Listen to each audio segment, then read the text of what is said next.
So in this latest video on proportion, we'll be looking at how to write proportions as a fraction, decimal, or a percentage. Now, proportion is a way of representing how much something is compared to its total. Now, we can write proportion as either a fraction, a decimal, or a percentage. Now, more often than not, a question might ask you to write it as one of those three, but if a question does ask you just simply to write the proportion of a certain situation, then you could give your answers either of those three to get the full marks. So the general format of to find the proportion of something is generally using this formula. And that is by writing it as a fraction to start off with. It's basically how much of something that you have, in other words the frequency, divided by the total amount, or what we call the total frequency. Now, if you can remember this formula, which I strongly recommend, that is a general process of proportion. Now, if you're asked to write this as a fraction, you can simply substitute the numbers in, but always make sure that you simplify if it's possible. To write things as a decimal, then all you need to do is simply divide the top number, divide that by the bottom number, and you will have your answer as a decimal. And obviously you no need there, if you're using a calculator, which more often you are when you're writing it as a decimal, there is absolutely no need for you to simplify the fraction. Just simply do the numerator divided by the denominator, or how much you have divided by the total amount. Then to work out the percentage, all you need to do there is either work out the fraction, work out the decimal, and simply multiply the answer by 100. And that again will give you the answer. So again, if you were to write it as a fraction, there's no need to simplify it. You can just simply type in the fraction, multiply by 100, and you will have the percentage. Now, the key thing to remember that when it comes to percentage, that your answer should be between 0 and 100%. And if you're writing it as a decimal, then your answer should be a number between 0 and 1. If your numbers lie outside those two ranges, then there is a very good chance that you have made a mistake, either by working the numbers out the wrong way round, so either doing the total frequency divided by the frequency, or you've misentered the calculation on your calculator. So looking at these examples, so the first question says there are 296 students in year 8, 128 are male, what proportion are male? So here we're not being told how they want us to write the proportion of these as a fraction, decimal, or percentage. So what I'm going to do is I'm going to show you how you can write it in all three. Now again, if you're asked this question, you don't need to write all three unless they actually specify, but in an exam or a test, they're more likely not to ask you to do all three, maybe just one or the other. So looking at this then, let's have a look at writing this as a fraction. So as a fraction, it's basically how many males there are, which are 128, over how many students there are altogether, which is 296. And what I want to do is simplify that fraction, which simplifies to be 16 over 37. And there is my final answer. If I was to write this as a decimal, then all that's going to be is the amount, which is 128, divided by the total amount, which is 296. And again, just type that into my calculator and I get an answer of 0.432, and that's a reoccurring decimal, and so that there is my final answer. Now, in terms of, if you're not too sure about what reoccurring decimals are, basically 0.432, 432, 432, 432, and that continues forever. Now, again, if you wanted to round that answer up, you could easily do, but I personally would leave it as its actual answer, because obviously it's a nice reoccurring decimal. So moving on to working this out as a percentage. So all I need to do is either write down the fraction, which is 128 over 296, and I multiply that by 100.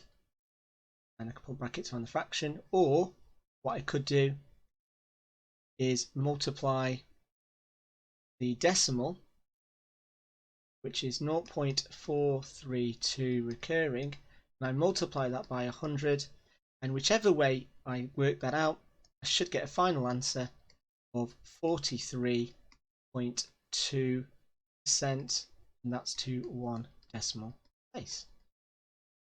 Now moving on to question 2, it says 400 people were asked if they were going to watch a football match. 286 said yes, 65 said maybe, and the rest said no. And the question is asking what proportion said no. Well, first things first, what I need to do is work out how many said no. So I just write how many said No. Well, to work that out, what I need to do is do the total 400, take away the amount of people who said yes, minus the number of people who said maybe. So therefore the rest must be the people who said no. So 286 minus 65 gives me an answer of 49. So again, writing this as a fraction, I've got 49 over 400, and just need to check to see if that simplifies, which it doesn't, so that there is my final answer. To write it as a decimal, I just need to do 49 divided by 400. So 49 divided by what? 400 gives me an answer of 0.1225. And I know I've got this right because as a decimal it should always be a number between 0 and 1. So therefore that number is a number between 0 and 1, so I'm all good. And then finally, to write it as a percentage, I do the fraction, which is 49 over 400, multiply that by 100, or alternatively I could do 0.1225 as a decimal and multiply that by 100. And either which way I do it, I should get a final answer of 12.25%. There is my final answer. So moving on to question 3, it says that Dinesh scores 15 correct answers out of 20 questions in his maths test.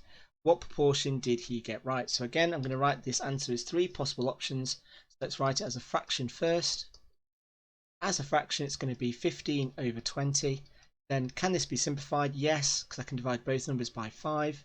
So if I just write divided by 5, again divided by 5, and that gives me a final answer of 3 over 4. Then writing it as a decimal, do 15 divided by 20, which is 0.75, or you can just recognize 3/4 is 0.75. And as a percentage,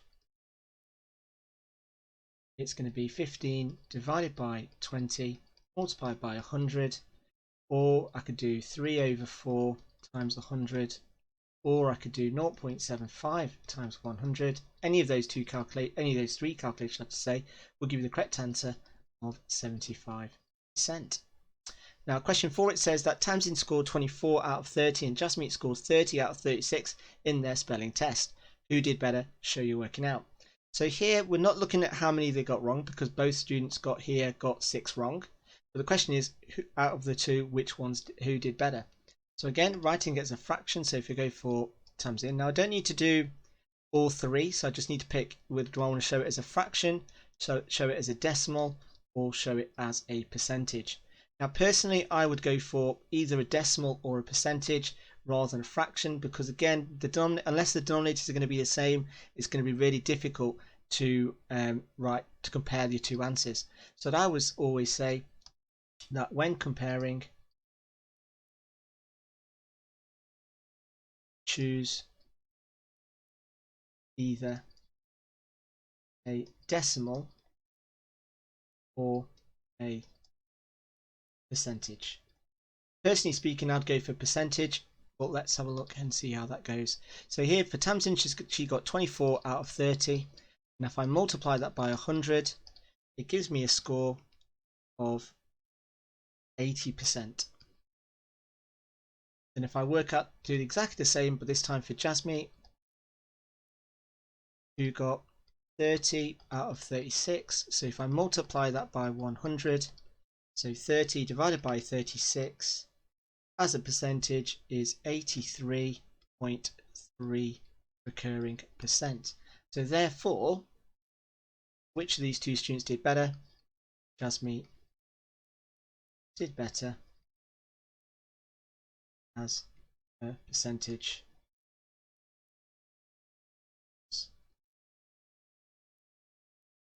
And there we go. Now, in terms of extension questions, moving on from proportion. Now, once you've calculated the proportion of something, then it is possible for you to use this to predict amounts, assuming that the proportions are the same. Now, it is this logic as to why samples are collected from a large population and used to predict results for an entire population. So as an example, so a country has a population of 42 million eligible drivers. A sample of 10,000 were asked in the next 10 years, how likely are you to buy an electric car? It says that 6,850 said they would. If the sample collected was a good representation, so the 10,000 people were representative of the entire population of eligible drivers, and the entire population and the proportion of the sample was the same, how many drivers in 10 years time will be driving an electric car? So what we need to do is first of all work out the proportion of drivers from the sample who said they would drive an electric car. So here the proportion is going to be 6850 over 10,000. And what I'm going to do is, if I work that out as a percentage, or actually leave it, I'm going to write it as a decimal, and that equals, and it's going to be 0.685.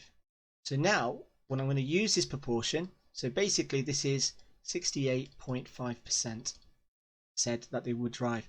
So in terms of the total population, so it's predicted that now if I have a sample of 42 million drivers, so 42 million, so that's going to have 6 zeros, multiplied by 0.685. Now the commas I've used on something that I'm going to type into my calculator. It's basically just to help me read the number out. So I've got 42 with then 6 zeros multiplied by 0.685, and that gives me an answer of 2877000, which basically gives me an answer of 28,770,000 people in 10 years would be driving electric.